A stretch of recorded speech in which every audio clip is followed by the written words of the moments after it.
Another place that was on our list of places to see while we're here is this beautiful place, Bodmin Gaol.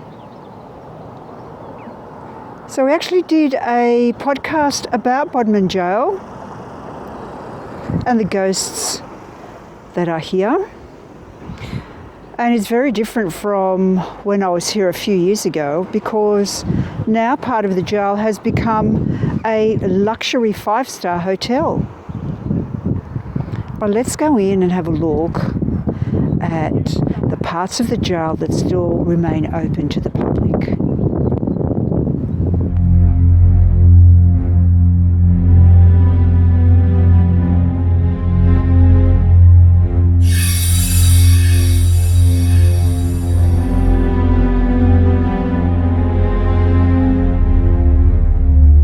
Bodmin Gaol can be found on the edge of the moor in Cornwall.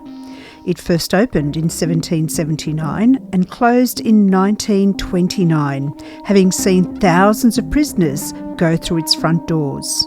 But imagine sleeping overnight in one of those cells. Well, now you can, because in 2015 a businessman fell in love with the jail and has turned it into a 6-star hotel and a world-class tourist attraction. Here's the entrance to the jail.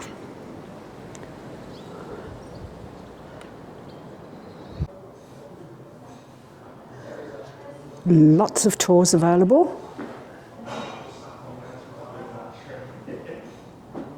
Beautiful photography. Lots of different styles of tours. And of course we have the ghost walks. Would love to do this. Love to do it.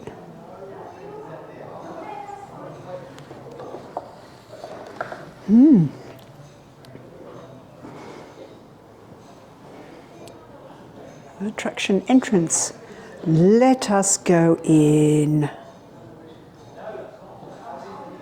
At Bodmin Gaol, and we just saw the most amazing presentation here.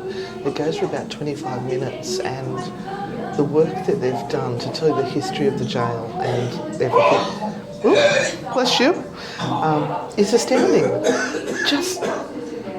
As they say now, it's called Bodmin Gaol Attraction. It really is. It's wow. It was marvellous. It was breathtaking. Yeah. So we're now into the actual jail cells here at Bodmin Gaol.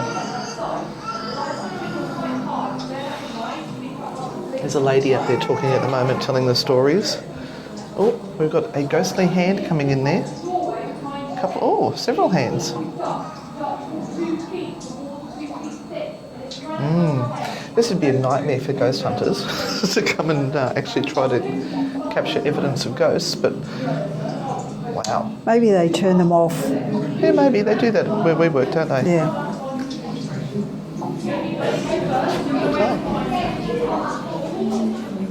So these are great because they tell us a little bit about the story of each of the prisoners that were here. So this is Selena Wadge, and we did her in our True Hauntings podcast. Have mercy upon my soul.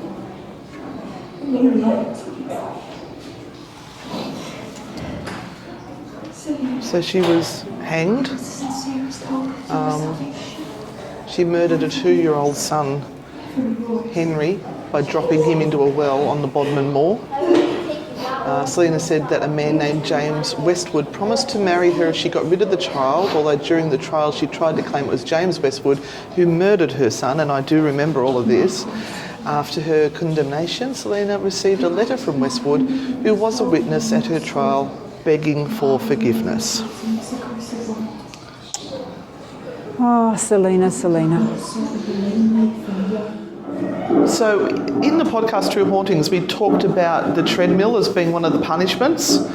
And can you believe today we still have a treadmill for punishment for all the cakes and bread and crap that we eat? But what they did is they put them on these things, and they'd actually have to step and continually step to keep them moving. And that was their punishment. They would be on there for hours and hours and hours a day. And if they fell, well, bad luck. They fell down into the machinery and they die.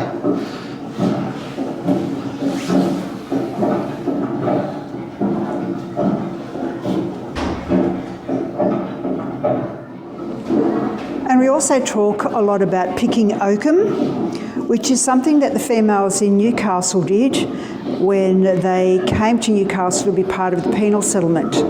And oakum was something that was used to create rope on board vessels, and it was normally covered with tar, and then over the course of a voyage you would break down, and so when the ship arrived in dock, these ropes would be taken off and new ropes installed, but then women would pick the tar off this stuff so that they could make new ropes from the old oakum.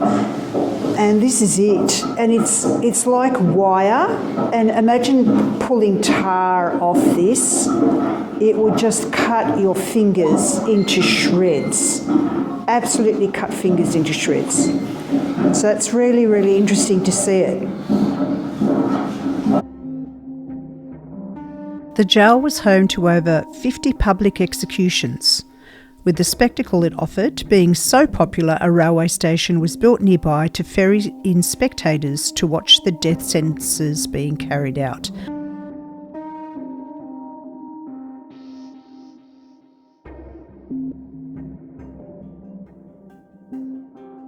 Those sentenced to death were kept in a special condemned cell away from the other prisoners, large enough to house the condemned, along with prison guards, in line with the 1847 rule of condemned prisoners. They would also have access to the chaplain so that they could confess their sins. The prisoners would be watched night and day until their execution date, when they would be taken on their final walk to the hanging pit.